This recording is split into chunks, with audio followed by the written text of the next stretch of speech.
तो प्रथम ये जिहड़े श्लोक आसा दीवार दीआं इन्हां महान पौड़ियां नाल जो जुड़े हुए ने, इहदे च गुरु दी महिमा, गुरु दी उपमा है और गुरु नूं महान ज्योति आख्या गया है।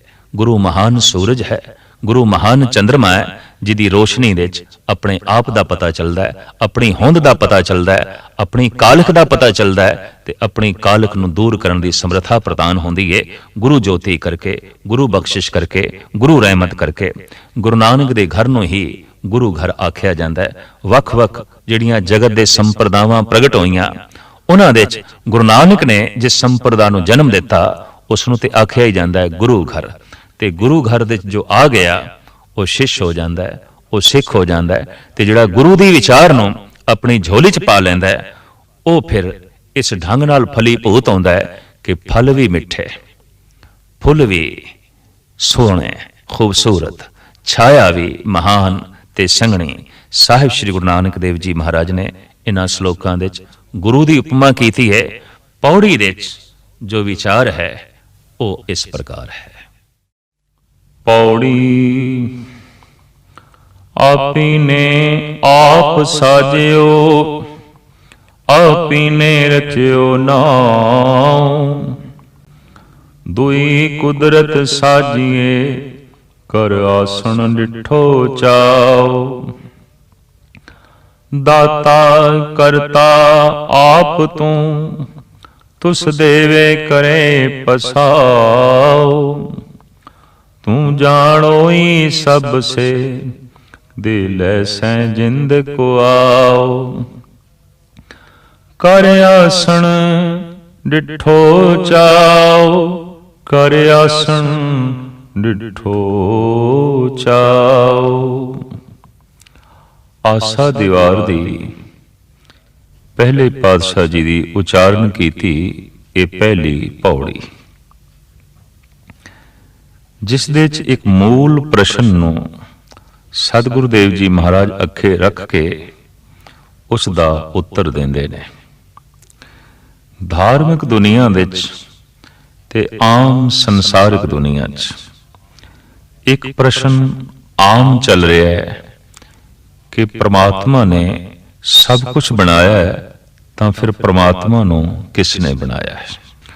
जे खुदा ने सब कुछ बनाया है तो फिर खुदा नूं बनाने वाला भी कोई होवेगा। जद एक तर्क खड़ी की जाती है कि करते तो बिना कृत नहीं, तो फिर हर चीज का करता होना चाहिए, हर वस्तु ते हर हस्ती का करता होना चाहिए। इस संबंध काफी बहस मुबासे आद काल तो ही चले आ रहे ने कि पहले मुर्गी सी या पहले अंडा होया है। ये मसला त्यों दा त्यों ही पिया है, जिसनों एक उर्दू दा शायर ऐसा कहता है, हजारों साल फिलॉसफी की तना तनी रही, पर खुदा की बात जहां पे थी वहीं पे रही। साहिब श्री गुरु नानक देव जी महाराज अजीम चिंतक ने, विचारक ने, दार्शनिक ने, और इस सवाल नूं आप इस ढंग नाल हल करदे ने, आप ही ने आप साजियो, आप ही ने रचियो नाम। उन्हें अपनी साजना आप की थी, उन्हें अपनी बनतर आप बनाई है। तू सूक्ष्म होवा अस्थूली, उक सूक्ष्म तो आप स्थूल होया है। किवें होया है, किस तरह होया है, इसनूं अत कथन कह देता है, अति प्रश्न कह देता है। ये प्रश्न कोई प्रश्न नहीं कि वो किवें फैले है, किवें पसरे है, ये अति प्रश्न है। इतना जरूर है कि उन्हें अपनी साजना आप कीती है। जिंदगी दे बहुत पहलुआं दे च मनुख कई दफा अति प्रश्न करता है, तो जो अति प्रश्न है वास्तविक उसका कोई उत्तर नहीं। साहिब श्री गुरु नानक देव जी महाराज ये फरमान करते ने, उन्हें अपनी साजना आप कीती है। ऐसा इतिहास दे च आउंदा है कि साहिब श्री गुरु नानक देव जी महाराज जद ਇਰਾਕ ਦੇਸ਼ ਦੇ ਭਰਮਣ ਕਰਨ ਤੇ ਗਏ। ਗੁਰੂ ਨਾਨਕ ਦੇਵ ਜੀ ਮਹਾਰਾਜ ਦਾ ਭਰਮਣ 9 ਖੰਡ ਪ੍ਰਿਥਵੀ ਦਾ ਹੈ। ਜਦ ਕਦੀ ਸੰਸਾਰ ਦੀ ਦੌਲਤ ਬਹੁਤੀ ਮਿਲਦੀ ਹੈ ਮਨੁੱਖ ਨੂੰ, ਤਾਂ ਉਹਨੂੰ ਸਮੇਟਣ ਦਾ, ਸੰਗ੍ਰਹਿ ਕਰਨ ਦਾ ਤੇ ਛੁਪਾਉਣ ਦਾ ਜਜ਼ਬਾ ਵੀ ਨਾਲ ਪੈਦਾ ਹੁੰਦਾ ਹੈ। ਪਰ ਜਦ ਅਧਿਆਤਮਕ ਦੀ ਦੌਲਤ ਮਿਲਦੀ ਹੈ, ਰੱਬੀ ਦੌਲਤ ਮਿਲਦੀ ਹੈ, ਰੂਹਾਨੀ ਦੌਲਤ ਮਿਲਦੀ ਹੈ, ਤਾਂ ਫਿਰ ਮਨੁੱਖ ਦੇ ਅੰਦਰ ਇਸ ਜਜ਼ਬੇ ਦਾ ਜਨਮ ਹੁੰਦਾ ਹੈ ਕਿ ਉਹਨੂੰ ਮੈਂ ਵੰਡਣਾ ਹੈ, ਉਹਨੂੰ ਮੈਂ ਤਕਸੀਮ ਕਰਨਾ ਹੈ। ਦੁਨਿਆਵੀ ਦੌਲਤ ਜੇ ਬਹੁਤੀ ਵੰਡੀਏ ਖਤਮ ਹੁੰਦੀ ਹੈ, ਘਟਦੀ ਹੈ। ਅਧਿਆਤਮਕ ਦੌਲਤ ਜਿਤਨੀ ਵੰਡੀ ਹੈ ਉਤਨੀ ਹੀ ਵੱਧਦੀ ਹੈ। ਜਿਤਨੀ ਤਕਸੀਮ ਕਰੀਏ ਉਤਨਾ ਹੀ ਵਾਧਾ ਹੁੰਦਾ ਹੈ। ਇਹ ਉਸੇ ਦਾ ਹੀ ਜ਼ਿਕਰ ਹੈ ਕਿ ਖਾਵੋ ਖਰਚੋ ਰਲ ਮਿਲ ਭਾਈ, ਤੋਟ ਨਾ ਆਵੇ ਵੱਧ ਦੋ ਧਾਈ। ਵਾਸਤਵਿਕ ਧਨ ਉਹੀ ਧਨ ਹੈ ਜਿਹਦੇ ਵੰਡਦਿਆਂ ਵਧੇ। ਜੋ ਵੰਡਦਿਆਂ ਘਟਦਾ ਹੈ ਉਹ ਧਨ ਨਹੀਂ। ਇਸ ਵਾਸਤੇ ਨਾਮ ਨੂੰ ਭਗਤ ਜਨਾਂ ਨੇ ਪਰਮ ਧਨ ਆਖਿਆ। ਨਾਮ ਦੀ ਦੌਲਤ ਨਾਲ ਜਦ ਗੁਰੂ ਨਾਨਕ ਦਾ ਹਿਰਦਾ ਮਾਲਾ ਮਾਲ ਹੋਇਆ ਤਾਂ ਆਪ ਵੰਡਣ ਲਈ ਚੱਲ ਪਏ। ਅਕਸਰ ਧਨ ਬਹੁਤਾ ਜੇ ਕਿਸੇ ਨੂੰ ਮਿਲ ਵੀ ਜਾਏ ਤਾਂ ਵੱਧ ਤੋਂ ਵੱਧ ਅਗਰ ਵੰਡੇਗਾ ਵੀ ਸਹੀ, ਮਜਬੂਰ ਹੋ ਕੇ, ਤਾਂ ਪਰਿਵਾਰ ਦੇ 'ਚ ਹੀ ਵੰਡੇਗਾ, ਪੁੱਤਰਾਂ 'ਚ ਵੰਡ ਦੇਗਾ, ਭਰਾਵਾਂ ਦੇ 'ਚ ਵੰਡ ਜਾਏਗਾ। ਇਸ ਤੋਂ ਅੱਗੇ ਉਸ ਦੀ ਵੰਡਣ ਦੀ ਨਾ ਸਮਰੱਥਾ ਹੈ, ਨਾ ਉਸ ਦੇ ਅੰਦਰ ਐਸਾ ਭਾਵ ਪੈਦਾ ਹੋਵੇਗਾ। ਪਰ ਜਦ ਕੋਈ ਰੱਬੀ ਦੌਲਤ ਨਾਲ ਮਾਲਾ ਮਾਲ ਆਉਂਦਾ ਹੈ ਤਾਂ ਉਹ ਸਿਰਫ ਪਰਿਵਾਰ ਦੇ 'ਚ ਨਹੀਂ ਵੰਡਦਾ, ਸਾਰਾ ਸੰਸਾਰ ਉਸ ਲਈ ਪਰਿਵਾਰ ਬਣ ਜਾਂਦਾ ਹੈ। ਇਸ ਵਾਸਤੇ ਸਾਹਿਬ ਸ੍ਰੀ ਗੁਰੂ ਨਾਨਕ ਦੇਵ ਜੀ ਮਹਾਰਾਜ 9 ਖੰਡ ਪ੍ਰਿਥਵੀ ਦੇ 'ਚ ਇਸ ਰੱਬੀ ਦੌਲਤ ਨੂੰ ਵੰਡਣ ਲਈ ਚੱਲ ਪਏ। ਇਰਾਕ ਦੇ 'ਚ ਜਦ ਆਪ ਨੇ ਸਤਨਾਮ ਦੀ ਬਾਂਗ ਦਿੱਤੀ, ਬਾਂਗ ਇਸ ਲਈ ਕਹਿ ਰਿਹਾ ਕਿ ਬਾਂਗ ਦੀ ਤਰਜ਼ ਦੇ ਉੱਤੇ ਹੀ ਸਤਨਾਮ ਦਾ ਉਚਾਰਨ ਕੀਤਾ, ਜਿਸ ਦਾ ਜ਼ਿਕਰ ਭਾਈ ਗੁਰਦਾਸ ਜੀ ਕਰਦੇ ਨੇ। ਦਿੱਤੀ ਬਾਂਗ ਨਿਵਾਜ ਕਰ, ਸੁਨ ਸਮਾਦ ਹੋਆ ਜਹਾਨਾ। ਐਸੀ ਬਾਂਗ, ਐਸੀ ਸਦਾ ਕਿ ਲੋਕਾਂ ਦੇ ਮਨ ਸੁੰਨ ਹੋ ਗਏ। ਜਿੱਥੇ ਵਿਚਾਰ ਸ਼ਾਂਤ ਹੋ ਜਾਣ, ਫੁਰਨੇ ਰੁਕ ਜਾਣ, ਉਸ ਨੂੰ ਕਹਿੰਦੇ ਨੇ ਸੁੰਨ ਅਵਸਥਾ, ਸੁੰਨ ਸਮਾਦ। ਜੈਸੇ ਸਰੀਰ ਦੇ ਸਵਾਸ ਰੁਕ ਜਾਣ ਤੇ ਕਹਿ ਦਿੰਦੇ ਨੇ ਸਰੀਰ ਸੁੰਨ ਹੋ ਗਿਆ। ਮਨ ਦੇ ਵਿੱਚ ਵਿਚਾਰ ਰੁਕ ਜਾਣ ਤਾਂ ਮਨ ਸੁੰਨ ਹੋ ਗਿਆ। ਇੱਕ ਬਾਂਗ ਨਾਲ ਜਿਨ੍ਹਾਂ ਦੇ ਮਨ ਸੁੰਨ ਹੋ ਗਏ, ਇੱਕ ਆਵਾਜ਼ ਨਾਲ ਜਿਨ੍ਹਾਂ ਦੇ ਮਨ ਸੁੰਨ ਹੋ ਗਏ, ਉਸ ਆਵਾਜ਼ ਦੇ ਵਿੱਚ ਕਿਤਨੀ ਕਸ਼ਿਸ਼ ਸੀ, ਉਸ ਆਵਾਜ਼ ਦੇ ਵਿੱਚ ਕਿਤਨਾ ਜਾਦੂ ਸੀ, ਉਸ ਆਵਾਜ਼ ਦੇ ਵਿੱਚ ਕਿਤਨਾ ਰੂਹਾਨੀ ਗਿਆਨ ਸੀ ਤੇ ਕਿਤਨਾ ਰੂਹਾਨੀ ਆਨੰਦ ਸੀ। ਭਾਈ ਸਾਹਿਬ ਕਹਿੰਦੇ ਨੇ ਸੁਨ ਮੁਨ ਨਗਰੀ ਹੋ ਗਈ, ਸਾਰੇ ਆਪਣੇ ਆਪ ਦੇ ਚ ਲੀਨ ਹੋ ਗਏ। ਇਸ ਢੰਗ ਦੀ ਸਦਾ ਗੁਰੂ ਨਾਨਕ ਦੇਵ ਜੀ ਮਹਾਰਾਜ ਨੇ ਦਿੱਤੀ ਹੈ। ਔਰ ਕਹਿੰਦੇ ਨੇ ਇਹ ਸਦਾ ਵੀ ਨਿਕਲਦੀ ਹੈ ਸੁਨ ਹਿਰਦਿਆਂ ਚੋਂ, ਸੁਨ ਮਨ ਦੇ ਚੋਂ। ਜਦ ਮਨੁੱਖ ਦਾ ਮਨ ਨਿਰਵਿਚਾਰ ਹੋ ਜਾਂਦਾ ਹੈ ਤੇ ਉਹਦੇ ਚੋਂ ਜਿਹੜੀ ਆਵਾਜ਼ ਨਿਕਲਦੀ ਹੈ, ਉਹਦੇ ਚ ਬਰਕਤ ਆਉਂਦੀ ਹੈ, ਉਹਦੇ ਚ ਤਾਕਤ ਆਉਂਦੀ ਹੈ ਕਿ ਦੂਜਿਆਂ ਦੇ ਮਨ ਨੂੰ ਵੀ ਉਹ ਨਿਰਵਿਚਾਰ ਕਰ ਦੇਵੇ, ਦੂਜਿਆਂ ਦੇ ਮਨ ਨੂੰ ਵੀ ਉਹ ਸੁੰਨ ਕਰ ਦੇਵੇ। ਥੋੜੀ ਦੇਰ ਤੋਂ ਬਾਅਦ ਇਹ ਇਕੱਠ ਆਪ ਦੇ ਆਲੇ ਦੁਆਲੇ ਹੋਇਆ। ਲੇਕਿਨ ਬਿਖ ਅੰਮ੍ਰਿਤ ਬਸੇ ਇੱਕ ਸੰਗਾ, ਜਿੱਥੇ ਅੰਮ੍ਰਿਤ ਹੁੰਦੀ ਹੈ, ਜਿੱਥੇ ਅੰਮ੍ਰਿਤ ਦੇ ਸਾਗਰ ਨੇ, ਉੱਥੇ ਜ਼ਹਿਰ ਵੀ ਹੁੰਦੀ ਹੈ। ਔਰ ਇਹ ਹਕੀਕਤ ਹੈ ਕਿ ਚੰਦਨ ਨੂੰ ਸੱਪ ਲਿਪਟੇ ਹੀ ਰਹਿੰਦੇ ਨੇ।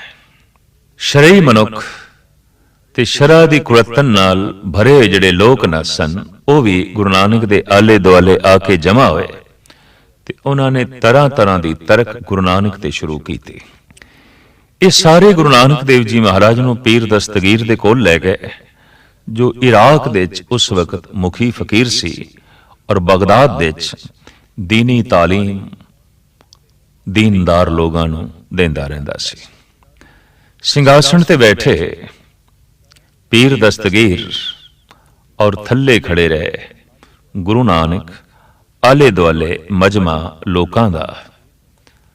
ਪੀਰ ਦਸਤਗੀਰ ਨੇ ਸਵਾਲ ਕੀਤੇ ਗੁਰੂ ਨਾਨਕ ਦੇਵ ਜੀ ਮਹਾਰਾਜ ਤੇ। ਆਖਿਆ, ਐ ਹਿੰਦੀ ਫਕੀਰ, ਮੇਰੇ ਅੰਦਰ ਜਦੋਂ ਦੀ ਮੈਂ ਸਾਧਨਾ ਕਰ ਰਿਹਾ, ਜਦੋਂ ਦੀ ਮੈਂ ਇਬਾਦਤ ਕਰ ਰਿਹਾ, 3 ਸਵਾਲ ਗੂੰਜਦੇ ਹੀ ਰਹਿੰਦੇ ਨੇ कि खुदा तो पहले की सी। जे खुदा ने सब कुछ बनाया है तो फिर खुदा नू किसने बनाया है? दूसरा सवाल है खुदा रहिंदा किथे है? ते तीसरा सवाल है खुदा करदा की है? सवाल एक बोझ होंदा है, प्रश्न एक भार है।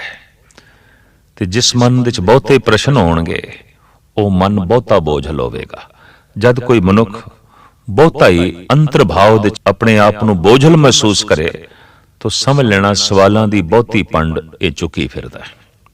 सिर दे उत्ते बहुता भार होवे ते चलना औखा हो जाता है। मन दे उत्ते सवालों का बहुत सारा भार होवे तां भी मायूसी ते मुरदमी छा जाती है और इस सवालों का बोझ जवाबां दे नाल ही उतरदा है। प्रश्नां दा बोझ उत्तरां दे नाल ही उतरदा है। हर नवां दिन किसी नवें प्रश्न नूं जन्म देंदा है ते अजे पुराने प्रश्न उन्हां दा हल मिलिया नहीं आउंदा।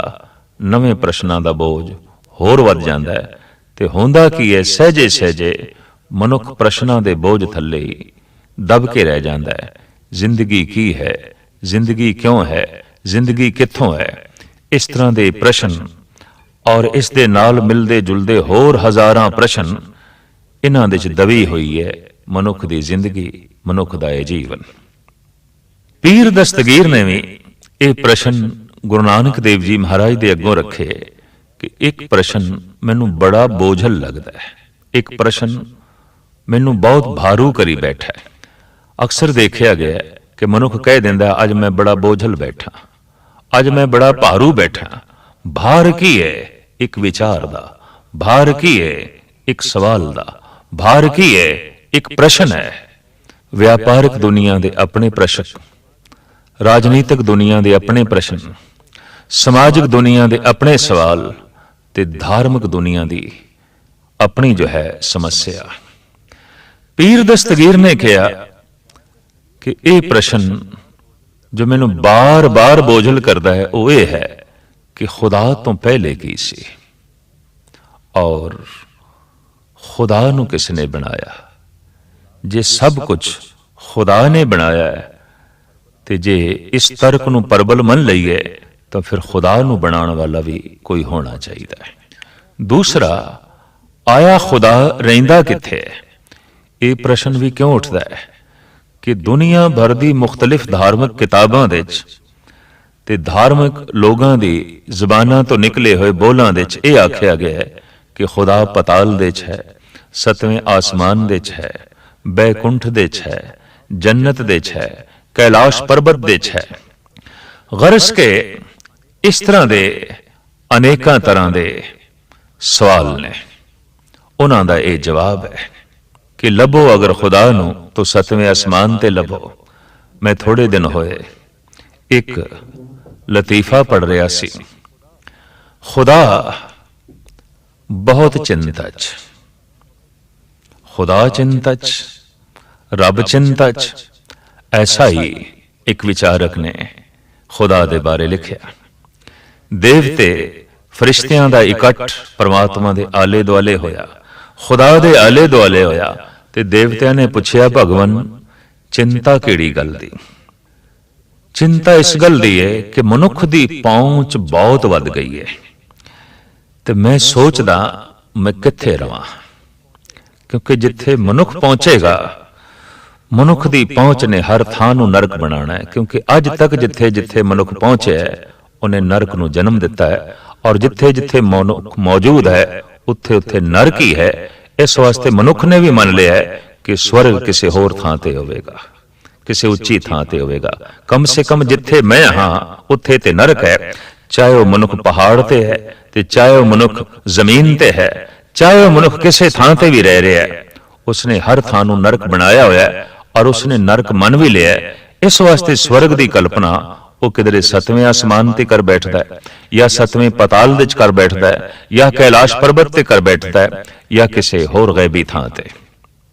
तो परमात्मा दा ये प्रश्न देवतियां दे अगों मैं किथे वसां, किस थां ते वसां जिथे मनुख ना पहुंचे।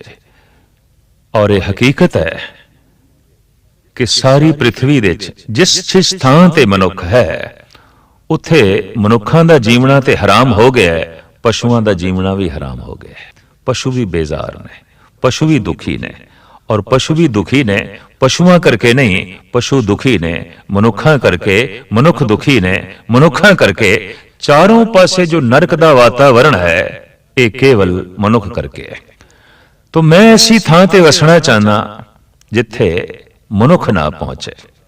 फरिश्तियां ने कहा, खुदावंद ताला तू सागर दिस जा वस। ते भगवान ने हस के आख्या, नहीं, सागर तक, उदी गहराई तक मनुख दी पहुंच हो जाएगी। तू चंद्रमा ते जा वस, नहीं, उत्थे तक भी मनुख पहुंच जाएगा।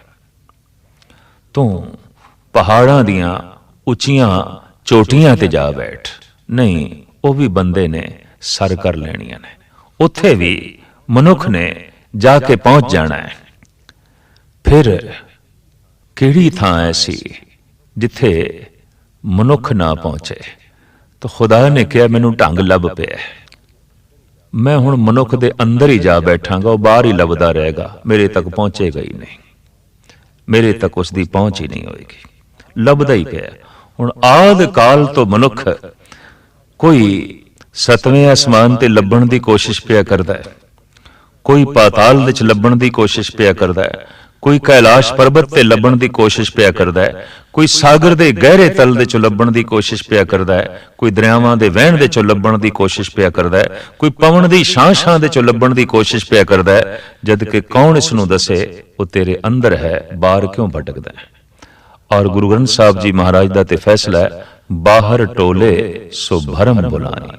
अपने तो बाहर जिहड़ा लभना है वो पदार्थ ही है, वो परमात्मा नहीं है। वो वस्तु होवेगी, वो वासदेव नहीं है। वो संसार होवेगा, वो निरंकार नहीं है। वो धन होवेगा, वो परम धन नहीं है। वो पद प्रतिष्ठा होवेगी, वो परम पद नहीं है। सो ऐसा प्रश्न दस्तगीर ने गुरु नानक देव जी महाराज ते कीता, खुदा नूं किसने बनाया है? खुदा तो पहले की सी? खुदा रहिंदा किथे है और खुदा करदा की है? प्रश्न अजीम ने, खुदा दे संबंध विच ने। गुरु नानक देव जी महाराज ने दस्तगीर नूं आख्या, बई मैं सुनिया तेरे कदमां दे च लोकी रूमी मोती निछावर करदे ने, सोने दियां मोहरां निछावर करदे ने, ते मैं देखना चाहना उन्हां मोतियां नूं, लिया थोड़े। दस्तगीर दे मन दे च एकदम ख्याल आया भी सवालां दा जवाब ते दिता नहीं, मुआवजा पहले ही ये हिंदी फकीर मनन लग पे। साहिब श्री गुरु नानक देव जी महाराज नूं अज भी इराक दे इलाके च हिंदी फकीर करके कहंदे ने, हिंदी औलिया करके कहंदे ने। और उत्थे जो साहिबां दा अस्थान है उत्थे भी साफ लिखिया है, हिंदी औलिया हजरत बाबा नानक। साहिब श्री गुरु नानक देव जी महाराज दे सामने दस्तगीर ने थाल दे च मोती मंगाए, अगे कीते ते सतगुरु कहन लगे इन्हां दी गिणती करो। दस्तगीर हैरान होया, लेकिन गिणती उसने आरंभ की थी, 1 2 3 4 ते जैसे पहुंचे सतगुरु ने बांह पकड़ ली, आखिया फकीर तेनू हिसाब किताब नहीं आउंदा, ते हिसाब किताब दे मामले तो बहुत कमजोर है, तेनू गिणती नहीं आउंदी। दस्तगीर कहंदा महाराज गिणे ते मैं 4 ही ने। सतगुरु कहने लगे हाँ, इन्हां 4 च ही तो भूल कर गए, फिर गिणती कर। उन्हें फिर गिनती आरंभ की थी, 1 2 3 4। सतगुरु ने फिर बांह पकड़ ली, गिनती फिर गलत हो गई, फिर तो भूल गए हैं, फिर आरंभ कर। अद की औखा होके दस्तगीर कहंदा है महाराज हुण मैं जिथे भुल्ला उत्थे ही तुसी मेरी बांह पकड़ना, मैं किहड़ी थां ते भुलदा उस थां दा मैनू पता चले। सतगुरु कहने लगे ठीक।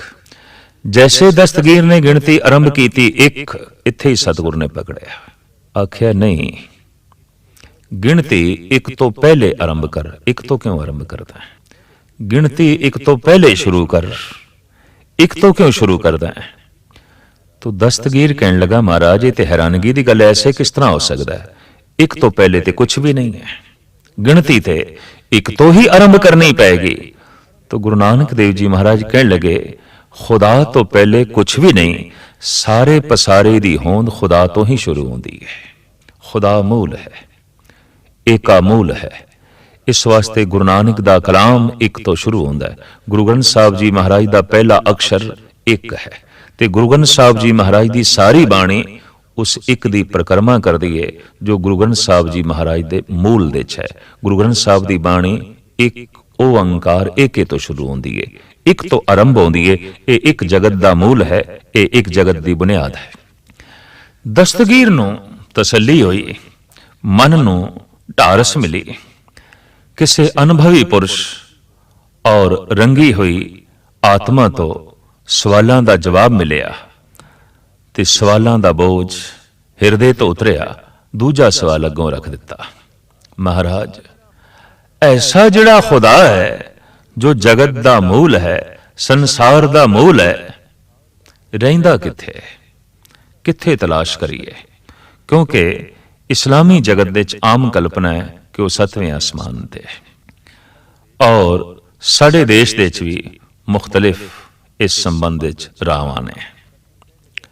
ਸਤਿਗੁਰੂ ਕਹਿਣ ਲੱਗੇ, ਅਤਕੀ ਤੂੰ ਦੁੱਧ ਦਾ ਭਰਿਆ ਹੋਇਆ ਇੱਕ ਜਾਮ ਮੰਗਾ। ਤੋ ਕਟੋਰਾ ਦੁੱਧ ਦਾ ਭਰਿਆ ਹੋਇਆ ਆ ਗਿਆ।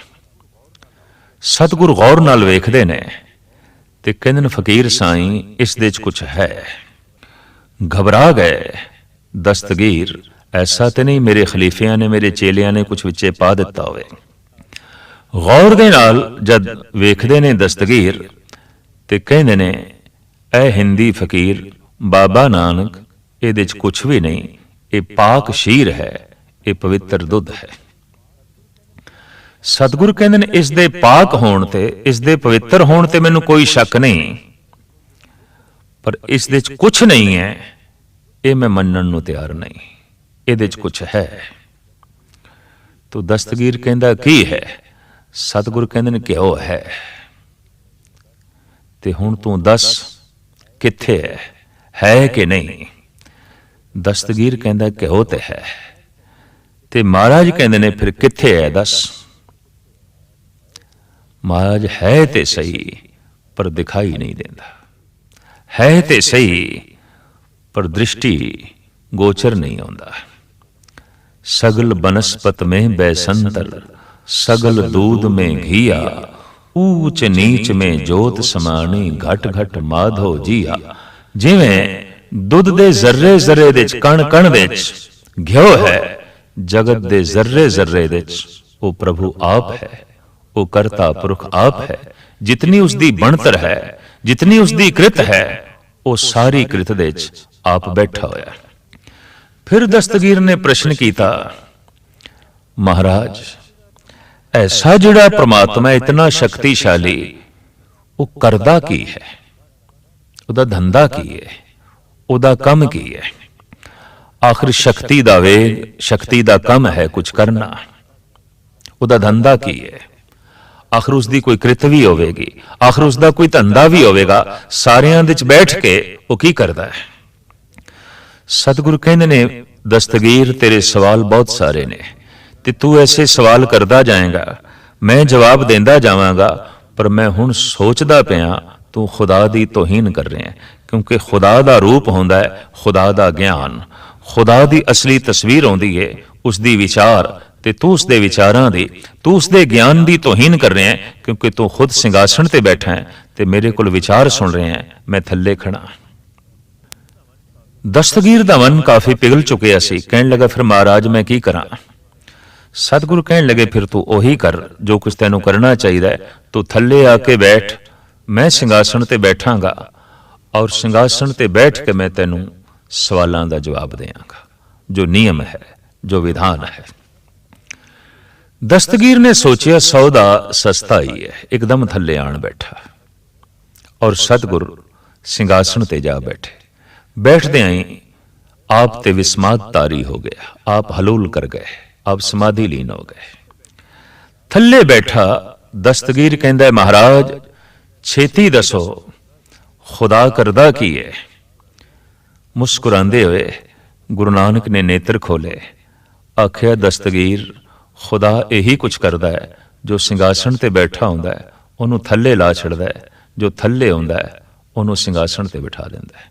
ਛਿਨ ਮੇ ਰੰਗ ਰਾਵ ਕੋ ਕਰੇ, ਰਾਵ ਰੰਗ ਕਰ ਡਾਰੇ, ਰੀਤੇ ਭਰੇ ਭਰੇ ਸਖਨਾਵੇ, ਇਹ ਤਾਂ ਕੋ ਵਿਵਹਾਰ ਹੈ। ਗੁਰੂ ਤੇਗ ਬਹਾਦਰ ਸਾਹਿਬ ਜੀ ਮਹਾਰਾਜ ਕਹਿੰਦੇ ਨੇ ਉਸ ਦਾ ਵਿਵਹਾਰ ਹੈ, ਇਹ ਉਸ ਦਾ ਧੰਦਾ ਹੈ। ਖਾਲੀਆਂ ਨੂੰ ਭਰ ਦਿੰਦਾ ਹੈ, ਭਰਿਆਂ ਨੂੰ ਖਾਲੀ ਕਰ ਦਿੰਦਾ ਹੈ। ਹਾਸੇ ਦੇ ਚ ਰੋਣਾ ਪਾ ਦਿੰਦਾ ਹੈ, ਰੋਣੇ ਦੇ ਚ ਹਾਸਾ ਪਾ ਦਿੰਦਾ ਹੈ। ਜ਼ਿੰਦਗੀ ਦੇ ਚ ਮੌਤ ਪਾ ਦਿੰਦਾ ਹੈ, ਫਿਰ ਮੌਤ ਦੇ ਚ ਜ਼ਿੰਦਗੀ ਪਾ ਦਿੰਦਾ ਹੈ। ਨਫੇ ਦੇ ਚ ਨੁਕਸਾਨ ਪਾ ਦਿੰਦਾ ਹੈ, ਨੁਕਸਾਨ ਦੇ ਚ ਫਿਰ ਨਫਾ ਪਾ ਦਿੰਦਾ ਹੈ। ਇੱਜ਼ਤ ਦੇ ਚ ਬੇਇੱਜ਼ਤੀ ਨੂੰ ਜਨਮ ਦੇ ਦਿੰਦਾ ਹੈ, ਔਰ ਫਿਰ ਬੇਇੱਜ਼ਤੀ ਦੇ ਚ ਇੱਜ਼ਤ ਪੈਦਾ ਹੋ ਜਾਂਦੀ ਹੈ। ਇਸ ਢੰਗ ਦਾ ਇਹ ਉਸ ਪ੍ਰਭੂ ਦਾ ਧੰਦਾ ਹੈ, ਖਾਲੀਆਂ ਨੂੰ ਭਰਨਾ, ਭਰਿਆਂ ਨੂੰ ਖਾਲੀ ਕਰ ਦੇਣਾ, ਫਿਰ ਭਰ ਦੇਣਾ, ਫਿਰ ਖਾਲੀ ਕਰ ਦੇਣਾ। ਇਹ ਉਸ ਪ੍ਰਭੂ ਦੀ ਇੱਕ ਲੀਲਾ ਹੈ, ਇਹ ਉਸ ਪ੍ਰਭੂ ਦਾ ਇੱਕ ਧੰਦਾ ਹੈ, ਇਹ ਉਸ ਪ੍ਰਭੂ ਦਾ ਇੱਕ ਕੰਮ ਹੈ। ਦਸਤਗੀਰ ਗੁਰੂ ਨਾਨਕ ਦੇ ਪੈਰੀ ਆ ਕੇ ਪਿਆ। ਜਿਸ ਸਿੰਘਾਸਣ ਤੇ ਦਸਤਗੀਰ ਨੇ ਬਿਠਾਇਆ, ਇਹ ਅਮਰ ਸਿੰਘਾਸਣ ਅੱਜ ਤੱਕ ਵੀ ਬਣਿਆ ਹੋਇਆ ਹੈ, ਔਰ ਉਸ ਦੇ ਉੱਤੇ ਬਕਾਇਦਾ ਉਸ ਦਸਤਗੀਰ ਨੇ ਇੱਕ ਤਖਤੀ ਲਗਵਾਈ ਸੀ ਉਸ ਜ਼ਮਾਨੇ ਦੇ ਵਿੱਚ, ਜੋ ਅੱਜ ਤੱਕ ਵੀ ਲੱਗੀ ਹੋਈ ਹੈ। ਮੋਟੇ ਹਰੂਫ ਦੇ ਚ ਉੱਥੇ ਲਿਖਿਆ ਹੋਇਆ ਹੈ, ਰੱਬੁਲ ਮਜੀਦ ਹਜ਼ਰਤ ਬਾਬਾ ਨਾਨਕ। ਥੱਲੇ 4 ਬਾਰੀਕ ਲਾਈਨਾਂ ਨੇ ਪੁਰਾਣੀ ਅਰਬੀ ਦੇ ਵਿੱਚ, ਜਿਸ ਦਾ ਤਰਜਮਾ ਇਸ ਢੰਗ ਨਾਲ ਕਰਵਾਇਆ ਗਿਆ ਹੈ ਕਿ ਰੱਬੁਲ ਮਜੀਦ ਹਜ਼ਰਤ ਬਾਬਾ ਨਾਨਕ ਇੱਥੇ ਆਏ, ਉਹਨਾਂ ਦੇ ਆਉਣ ਦੇ ਨਾਲ ਆਬੇ ਹਯਾਤ ਦਾ ਚਸ਼ਮਾ ਫੁੱਟਿਆ, ਜਿਹਦੇ ਨਾਲ ਅਰਬ ਦੀ ਤਪਦੀ ਹੋਈ ਜ਼ਮੀਨ ਵੀ ਸਰਸਬਜ਼ ਹੋਈ। ਔਰ ਇਹ ਯਾਦਗਾਰੀ ਅਸਥਾਨ ਬੜੇ ਸ਼ਾਨੋ ਸ਼ੌਕਤ ਦੇ ਨਾਲ ਬਗਦਾਦ ਰੇਲਵੇ ਸਟੇਸ਼ਨ ਦੇ ਕੋਲ ਮੌਜੂਦ ਹੈ। ਸਾਹਿਬ ਸ੍ਰੀ ਗੁਰੂ ਨਾਨਕ ਦੇਵ ਜੀ ਮਹਾਰਾਜ ਸਾਰੀ ਪ੍ਰਿਥਵੀ ਦੇ ਵਿੱਚ ਭਰਮਣ ਕਰਦੇ ਹੋਇਆ ਇਸ ਢੰਗ ਦੇ ਪ੍ਰਸ਼ਨ, ਇਸ ਢੰਗ ਦੇ ਜੋ ਸਵਾਲ ਸਨ, ਉਹਨਾਂ ਦਾ ਜਵਾਬ ਦਿੰਦੇ ਰਹੇ। ਚਾਹੇ ਉਹ ਸਵਾਲ ਯੋਗੀ ਕਰਨ, ਚਾਹੇ ਹਰਿਦੁਆਰ ਦੇ ਬ੍ਰਾਹਮਣ ਕਰਨ, ਚਾਹੇ ਬਨਾਰਸ ਦੇ ਪ੍ਰੋਹਤ ਕਰਨ, ਚਾਹੇ ਮੱਕੇ ਦੇ ਹਾਜੀ ਕਰਨ, ਚਾਹੇ ਬਗਦਾਦ ਦੇ ਪੀਰ ਕਰਨ, ਗੁਰੂ ਨਾਨਕ ਦੇਵ ਜੀ ਮਹਾਰਾਜ ਕੋਲ ਹਰ ਬਸ਼ਰ ਲਈ ਜਵਾਬ ਮੌਜੂਦ ਹੈ, ਔਰ ਆਪ ਜਵਾਬ ਦਿੰਦੇ ਗਏ। ਸਾਹਿਬ ਅੱਜ ਦੀ ਇਸ ਪਾਵਨ ਪਵਿੱਤਰ ਪੌੜੀ ਦੇ ਵਿੱਚ ਫਰਮਾਨ ਕਰ ਰਹੇ ਨੇ ਕਿ ਉਸ ਪਰਿਪੂਰਨ ਪ੍ਰਮਾਤਮਾ ਨੇ ਆਪਣੀ ਸਾਜਨਾ ਆਪ ਕੀਤੀ ਹੈ, ਉਸ ਦੀ ਸਾਜਨਾ ਕਿਸੇ ਦੂਸਰੇ ਤੀਸਰੇ ਨੇ ਨਹੀਂ ਕੀਤੀ। ਆਪ ਹੀ ਨੇ ਆਪ ਸਾਜਿਓ, ਆਪ ਹੀ ਨੇ ਰਚਿਓ ਨਾ। ਉਹਨੇ ਆਪਣੀ ਹਸਤੀ ਆਪ ਹੀ ਰਚੀ ਹੈ, ਉਹਨੇ ਆਪਣੀ ਬਣਤਰ ਆਪ ਹੀ ਬਣਾਈ ਹੈ, ਉਹਨੇ ਆਪਣੀ ਤਾਕਤ ਆਪ ਹੀ ਪ੍ਰਗਟਾਈ ਹੈ। ਦੁਈ ਕੁਦਰਤ ਸਾਜੀਏ ਕਰ ਆਸਣ ਡਿਠੋ ਚਾਓ। ਦੂਜਾ ਉਸਨੇ ਸੂਖਸ਼ਮ ਤੋਂ ਆਪਣੇ ਆਪ ਨੂੰ ਅਸਥੂਲ ਕੀਤਾ ਹੈ। ਕੁਦਰਤ, ਕਲਾ, ਇਹ ਪ੍ਰਕਿਰਤੀ, ਇਹਦੀ ਸਾਜਣਾ ਕਰਕੇ ਤੇ ਇਹਦੇ ਚ ਆਪ ਬੈਠ ਕੇ ਇਹਨੂੰ ਆਪਣਾ ਆਸਣ ਬਣਾ ਕੇ ਤੇ ਵੇਖਦਾ ਹੈ ਚਾਓ ਨਾਲ। ਰੇਤ ਦੇ ਜ਼ਰਰੇ ਚ ਵੀ ਬੈਠਾ ਹੈ, ਸੂਰਜ ਦੀਆਂ ਕਿਰਨਾਂ ਦੇ ਚ ਵੀ ਬੈਠਾ ਹੈ, ਸਾਗਰ ਦੀਆਂ ਲਹਿਰਾਂ ਦੇ ਚ ਵੀ ਬੈਠਾ ਹੈ, ਪਹਾੜਾਂ ਦੀ ਬਰਫਾਨੀ ਚੋਟੀਆਂ ਚ ਵੀ ਬੈਠਾ ਹੈ, ਕੀੜੇ ਦੇ ਚ ਵੀ ਬੈਠਾ ਹੈ, ਹਾਥੀ ਦੇ ਚ ਵੀ ਬੈਠਾ ਹੈ। ਹਾਥੀ, ਕੀਟੀ, ਤ੍ਰਿਲੋ ਆਦਮ ਏਕ ਅਖੰਡਤ ਬਸੇ ਅਨਾਦਮ। ਇਹ ਸਾਰੇ ਉਸ ਦਾ ਆਸਣ ਨੇ। ਹਰ ਆਸਣ ਤੇ ਉਹ ਬੈਠਾ ਹੈ, ਚਾਹੇ ਰੇਤ ਦੇ ਜ਼ਰਿਆਂ ਦਾ ਆਸਣ ਹੈ ਤੇ ਚਾਹੇ ਸੂਰਜ ਦੀਆਂ ਕਿਰਨਾਂ ਦਾ ਆਸਣ ਹੈ, ਚਾਹੇ ਪਹਾੜਾਂ ਦੀਆਂ ਚੋਟੀਆਂ ਦਾ ਆਸਣ ਹੈ ਤੇ ਚਾਹੇ ਸਾਗਰ ਦੀਆਂ ਲਹਿਰਾਂ ਦਾ ਆਸਣ ਹੈ। ਇਹ ਹਰ ਆਸਣ ਦੇ ਉੱਤੇ ਬਿਰਾਜਮਾਨ ਹੈ ਤੇ ਬੜੇ ਚਾਅ ਨਾਲ ਬਿਰਾਜਮਾਨ ਹੈ। ਦਾਤਾ ਕਰਤਾ ਆਪ ਤੂੰ, ਤੁਸ ਦੇਵੇ ਕਰੇ ਪਸਾਓ। ਤੂੰ ਜਿੱਥੇ ਇਸ ਸਭ ਕੁਛ ਦਾ ਕਰਤਾ ਹੈ, हे ਪ੍ਰਭੂ ਤੂੰ ਸਭ ਕੁਛ ਦਾ ਦਾਤਾ ਵੀ ਹੈ। ਟੁੱਟ ਕੇ ਪ੍ਰਸੰਨ ਹੋ ਕੇ ਤੂੰ ਹਰ ਜੀਵ ਨੂੰ ਖੁਸ਼ ਕਰਦਾ ਹੈ, ਉਹਨੂੰ ਮਨ ਮਰਜ਼ੀ ਦੇ ਮੁਤਾਬਕ ਉਹਨੂੰ ਵਸਤੂ ਦੇਣਾ ਹੈ। ਐਸਾ ਤੂੰ ਦਾਤਾ ਹੈ, ਐਸਾ ਤੂੰ ਕਰਤਾ ਹੈ। ਤੂੰ ਜਾਣੋਈ ਸਭ ਸੇ ਦੇ ਲੈਸੇ ਜਿੰਦ ਕੋ ਆਓ। ਤੇ ਤੂੰ ਸਭ ਕੁਛ ਨੂੰ ਜਾਣਦਾ ਹੈ। ਤੈਨੂੰ ਪਤਾ ਹੈ ਰੇਤ ਦੇ ਜ਼ਰਰੇ ਦੀ ਕੀ ਲੋੜ ਹੈ, ਤੈਨੂੰ ਪਤਾ ਹੈ ਕੀੜੀ ਦੀ ਕੀ ਲੋੜ ਹੈ, ਤੈਨੂੰ ਪਤਾ ਹੈ ਹਾਥੀ ਨੂੰ ਕੀ ਦਰਕਾਰ ਹੈ, ਔਰ ਤੈਨੂੰ ਪਤਾ ਹੈ ਕਿ ਖੰਡ ਬ੍ਰਹਿਮੰਡ ਜੋ ਵੱਡੇ ਗ੍ਰਹਿ ਨਛੱਤਰ ਤਾਰੇ ਨੇ, ਇਹਨਾਂ ਦੀ ਕੀ ਲੋੜ ਹੈ, ਮਨੁੱਖਾਂ ਦੀ ਕੀ ਲੋੜ ਹੈ। ਤੂੰ ਸਾਰਿਆਂ ਦੀ ਦਿਲਾਂ ਦੀ ਜਾਣਨ ਵਾਲਾ ਹੈ। ਤੂੰ ਹਰ ਇੱਕ ਦਾ ਗੋਜ ਪਤਾ ਰੱਖਣ ਵਾਲਾ ਹੈ। ਤੈਨੂੰ ਕਿਸੇ ਦਾ ਠਿਕਾਣਾ ਪਤਾ ਪੁੱਛਣ ਦੀ ਲੋੜ ਨਹੀਂ, क्योंकि तू सब नाल संबंध जोड़ी बैठा है ते तू सब कुछ नू जानदा है। तू जान ओई सब से दे लैसे जिंद को आओ, और आवाज मार के एक दिन दिती हुई जिंद तू ले लेना है, वापस कर लेना है। कर आसन डिठो चाओ, जिंद दे च भी बैठ के और शरीर दे च भी बैठ के तू चाओ नाल जगत नू वेखदा है, जिंद नू वेखदा है, शरीर नू वेखदा है, जरिया नू वेखदा है, सागर नू वेखदा है, अपनी साजी हुई कुदरत नू वेखदा है, प्रकृति नू वेखदा है। हर आसन दे उत्ते तू विराजमान है, पर बड़े चाव नाल, बड़े मलार नाल, बड़े खुश भाव दे नाल। इस तरीके नाल सतगुरुदेव जी महाराज इस पौड़ी च फरमान कर रहे हैं कि सब कुछ उसकी अपनी साजना है, और अपने आप दी भी उसने ही साजना की है। इस संबंध में प्रश्न करना ये अति प्रश्न होगा कि खुदा ने जगत बनाया ते खुदा ने किसनू बनाया। सतगुरुदेव जी महाराज कहते खुदा ने ही खुदा नू बनाया, भगवान ने ही भगवान नू बनाया, परमात्मा ने ही परमात्मा नू बनाया। उसने अपनी साजना आप की थी।